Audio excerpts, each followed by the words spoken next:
खबरों की शुरुआत बड़ी खबर से करेंगे। दतिया उपचुनाव को लेकर बड़ी खबर सामने आ रही है। बड़ी खबर दतिया से उपचुनाव को लेकर। उपचुनाव से अलग हुए हैं पूर्व विधायक राजेंद्र भारती।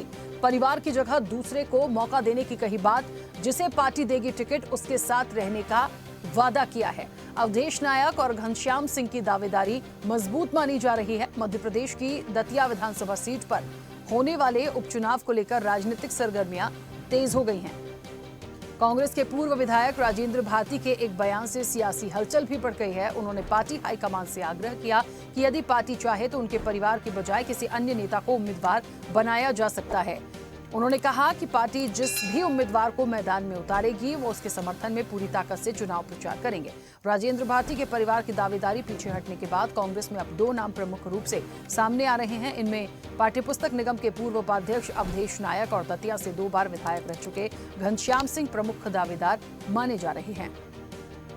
चलिए, और इस वक्त आपको बता दें कि हमारे विशेष संवाददाता आकाश सेन हमारे साथ जुड़ गए हैं। आकाश, ये पूछूं यदि मैं दतिया उपचुनाव के लिए कि कांग्रेस के साथ ही ऐसा क्यों हो जाता है, तो मुझे लगता है बहुत एक जेन्युइन क्वेश्चन होगा, क्योंकि चाहे हम राज्यसभा देख लें या दतिया का उपचुनाव देख लें, यहाँ भी उनका उम्मीदवार हट रहा है और कह रहे हैं कि किसी और को टिकट दे दिया जाए। तो ये एन मोमेंट पे ये चीजें कांग्रेस के साथ क्यों? बहरहाल इसके पीछे क्या कुछ अपडेट निकल कर आया है? राखी, जिस तरीके से अगर हम बात करें तो जिस तरीके से दतिया विधानसभा सीट पर उपचुनाव होना है और इसको लेकर जो है सीधे तौर पर अगर हम बात करें तो अधिसूचना जारी हो चुकी है, क्योंकि 13 जुलाई तक जो है नामांकन दाखिल करने की जो है 13 जुलाई अंतिम तिथि। और ऐसे में अभी तक दोनों ही पार्टी, चाहे बीजेपी कांग्रेस दोनों की बात करें, जिन दोनों प्रमुख दलों के बीच यहाँ पर बाई इलेक्शन के बीच घमासान होना है, तो ऐसे में अगर हम बात करें तो बीजेपी की तरफ से भी अभी कैंडिडेट घोषित नहीं किया गया है, ना ही कांग्रेस की तरफ से। लेकिन कांग्रेस के सामने एक बार फिर यहाँ पर चुनौती आ गई है। हालांकि इसको स्ट्रेटेजिकल मूव भी कांग्रेस की तरफ से कहा जा रहा है, क्योंकि जिस तरीके से राजेंद्र भारती जो यहाँ से मौजूदा विधायक थे, लेकिन एक पुराने मामले में कोर्ट से सजा होने के चलते उनकी विधायकी यहाँ पर खतरे में पड़ गई। यही कारण है कि इस सीट पर बाई इलेक्शन हो रहा है। तो ऐसे में माना जा रहा था कि राजेंद्र भारती की धर्मपत्नी या उनके बेटे जो अर्जुन है, वो यहाँ से चुनावी मैदान में उतर सकते हैं। लेकिन जिस तरीके से राजेंद्र भारती का जो बयान निकलकर सामने आया है, उन्होंने हाल ही में साफ तौर पर ये स्पष्ट किया है कि वो अभी जो है किसी भी तरीके से चुनाव से उन्होंने एक तरीके से इनकार कर दिया है कि वो चुनाव नहीं लड़ना चाहते हैं। हालांकि उन्होंने ये जरूर कहा है कि यदि पार्टी चाहे तो उनके परिवार के बजाय उन्होंने पार्टी से निवेदन किया है कि अगर पार्टी ये तय करती है कि किसी और को चुनावी मैदान में उतारा जाए तो उसका वो सपोर्ट करेंगे। तो एक तौर पर, सीधे तौर पर अगर हम राकेश को देखें तो राजेंद्र भारती ने जो है चुनाव लड़ने से यहाँ पर इनकार कर दिया और ये यहाँ तक कह दिया है कि उनके परिजनों को भी टिकट ना दिया जाए। तो ऐसे में अगला कांग्रेस का उम्मीदवार कौन होगा, ये एक बड़ा सवाल है। हालांकि ऐसा नहीं कि क्षेत्र में कांग्रेस के पास कैंडिडेट नहीं है, क्योंकि अगर हम बात करें अवधेश नायक पहले भी 2 बार विधायक रह चुके हैं, और अगर हम बात करें घनश्याम सिंह, ये 2 प्रमुख दावेदार यहाँ पर सीधे तौर पर नजर आते हैं कांग्रेस से, जो दोनों ही टिकट की दावेदारी भी कर रहा है।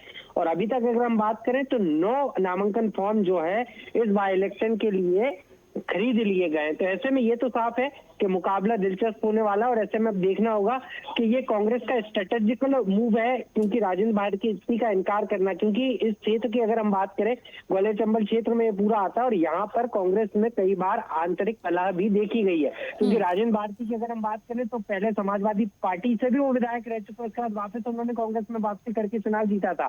तो ऐसे में अब यहाँ पर कांग्रेस पार्टी किसे अपना उम्मीदवार बनाती है, ये देखना बेहद दिलचस्प होगा। तो वहीं बीजेपी भी इसी इंतजार में है।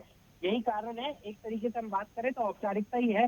डॉक्टर नरोत्तम मिश्रा जो बीजेपी का यहाँ से कद्दावर नेता है, बड़ा चेहरा है और पहले यहाँ से कई बार विधायक भी रह चुके हैं, मध्य प्रदेश सरकार में वरिष्ठ मंत्री रह चुके हैं। तो ऐसे में अब देखना होगा कि बीजेपी डॉक्टर नरोत्तम मिश्रा को यहाँ से चुनावी मैदान में उतारती है, क्योंकि अभी बीजेपी वेट एंड वॉच की स्थिति में है कि कांग्रेस का दाव क्या होता है, उस हिसाब से बीजेपी यहाँ पर चुनावी मैदान में अगला कदम रखेगी। तो अब समझना होगा कि कब तक जो है, क्योंकि 13 जुलाई अगर हम बात करें तो नामांकन की आखिरी तिथि है।